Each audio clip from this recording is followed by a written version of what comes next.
Lake Braddock. Today is Friday, November 5th, and it is a gold even day. Welcome to the Morning Brew's November monthly show. This month, we will be covering a variety of stories, from coach features to viral trends. Let's get the news brewing. With tears streaming from my eyes. See your mother raise the fireman. And I know I missed so much of your life.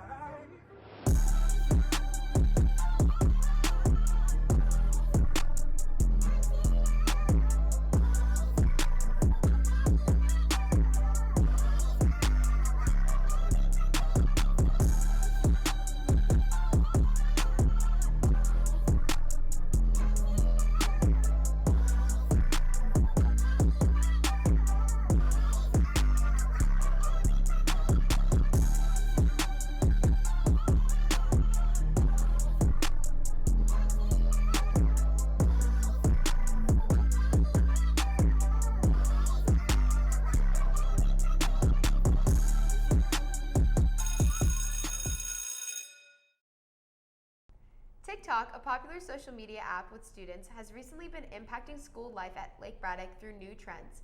These new trends have led to serious consequences affecting almost all staff and students in school. The Morning Brew investigates which trends have had the greatest impact. Over the past couple of years, viral trends have merged their way into schools, causing problems everywhere. In the beginning of September, the trend Devious Licks started to go viral and soon later merged into schools. Students participating in this trend vandalize and steal property from their schools to then post on the social media app TikTok. Viral trends have become a distraction and are disruptive in school environments.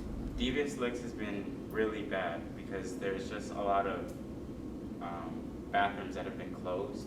So you spend a lot of time in between classes looking for a bathroom that's open, and then the one that's open has like a long line, so you'll have to wait even longer. Unfortunately, there's been a lot of damage that we've seen, from damage to toilets, to stalls, to removing soap dispensers and mirrors. So it's been a wide range of damage, as well as spraying some stuff over the walls. The worst I've seen was probably one of the bathrooms with, like, there was no soap at all, and then one of the doors was hanging off the hinge. It's really disappointing because I think the people who are most impacted from this trend are the other students who aren't doing the damage. Unfortunately, they're the ones who have to deal with bathrooms being closed, to having to be restricted to when they can go to the bathroom. So it's really unfortunate because it's a small group of students who made the decisions to take part in this trend, and it's impacting all 4,500 students we have in the building right now. This has been Lily Tran, Olivia Evans, Lillian Martosco, Adam Hazara, and Michaela Brennan with The Morning Brew. Out of 10 varsity football coaches at Lake Braddock, Coach Murphy, our only female football coach, has made a huge impact on her athletes. The Morning Brew interviews head football coach Doc and one of Murphy's players on how she has made improvements to the program. Through the experience of coaching over the fall seasons, Coach Murphy, one of the only female coaches across the district, has made a big impact on Lake Braddock's current players and staff, being a valuable coach both on and off the field. What specific characteristic traits does Coach Murphy have that you would say that make her a good coach? She's detail-oriented.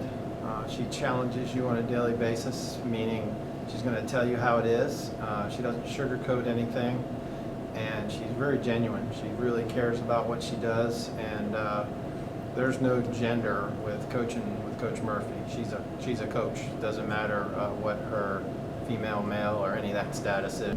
When I first started, it was something that I was genuinely worried about, just because obviously they know that I haven't played at a high level.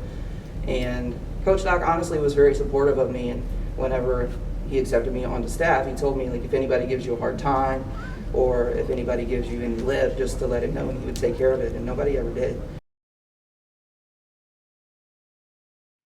Now let's hear from a player on what he has to say about Coach Murphy.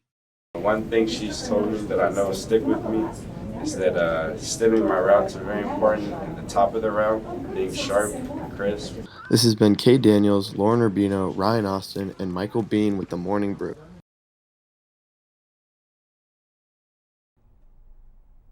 Winter sports are right around the corner, and the Virginia High School League VHSL, which is in charge of overseeing all Virginia sports, has created new vaccine requirements for the upcoming seasons as a result of the pandemic. The Morning Brew spoke with the student and staff about their opinions on this mandate. With winter sports getting ready to kick off this school year at Lake Braddock, student athletes have a new requirement to think about. On September 30th, SCPS announced that all student athletes must show proof of vaccination or submit to weekly testing. These requirements will go into effect in a few days on November 8th. We asked some Bruins how they felt about this mandate.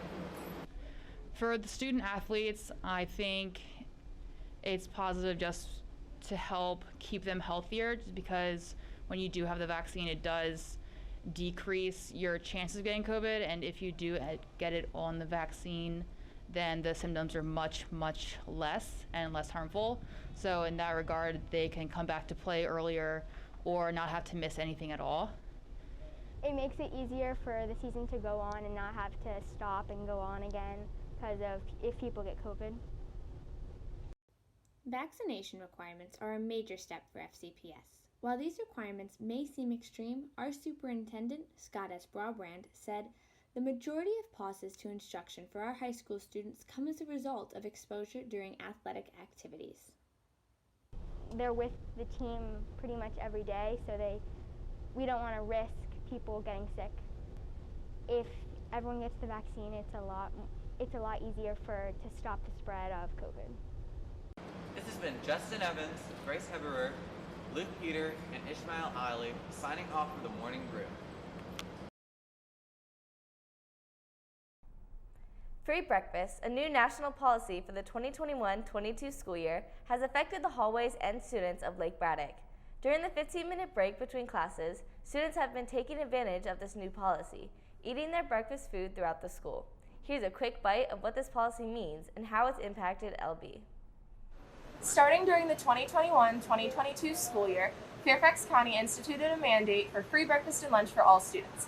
With this came a 15-minute break for second chance breakfast. Let's take a look and see what teachers, admin, and students think about this. It's actually a county policy for the 15-minute break this year, and it was actually instituted primarily for middle school students, but since we're a secondary school, we thought it would be best to provide that opportunity to all students, not just our middle school students. Along with the free breakfast and the break, some students have been wondering why we have to take the full breakfast. Why can't we just take the juice or just take the entree? Has this been leading to food waste? Here's some insight. So all students have to take the full breakfast because this is a federal program, I believe again through the FDA, and it is required as part of it for us to get reimbursed for the meals, that they take the entire meal, and we have to track how many full meals we hand out.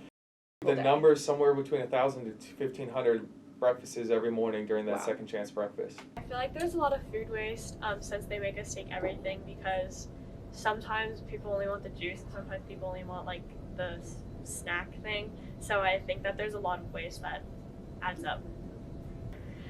Before the free breakfast, I usually only ate something really small for breakfast, like one waffle. It helps me just kind of recuperate in the morning so I'm ready for the rest of the day. Sometimes the congestion with all the people in the art pod makes it pretty hard to get to my next class, especially with all the trash and people moving around. With food in the art pod, it tends to get messy. Most kids, I would say 99% of kids, pick up and clean up after themselves, but there's always that couple, and then it kind of gets ground into the carpet. Usually during the 15-minute break, because I see how hands-on breakfast can be, I usually jump back with the ladies passing out breakfast because I notice that helps a little bit more. The only better thing that could come of breakfast is if students were just patient. We are trying to do the best in getting kids what they want to eat and making sure that every kid has access to food. And that also means, like, I'm sure you guys don't realize this, but the cafeteria workers are getting there at 4:30 in the morning to prepare that food. Just be patient. We are in it for you guys, and make sure you just pick up your trash. This has been Caitlin Halloran, Natalie Gillum, Cameron Tobin, and Dylan Bates with the Morning Brew.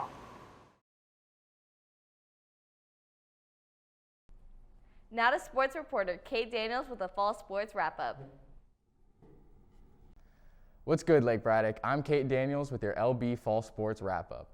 Field hockey finishes 6-12 on the season, a little disappointing by the Bruins, but otherwise a great season. Volleyball wraps up as 2-16, so a tough season for our volleyball squad. They look to bounce back next year.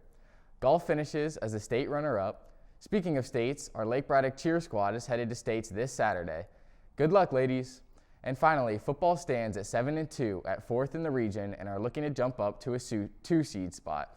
Show up for this week's rivalry game versus SoCo at home. It's a big one. Wear all white. In last week's homecoming game versus Woodson, junior Daniel Lipovsky threw for 223 yards and 4 touchdowns, and senior Cade Fitzgerald grabs a pick 6 and scores LB's first defensive touchdown this season. He also had 2 sacks and a forced fumble. Overall, a monster game by the Bruins. Watch out, SoCo. That's all I have for you today, Lake Braddock. Be easy, LB. And now to your teacher and senior happy days.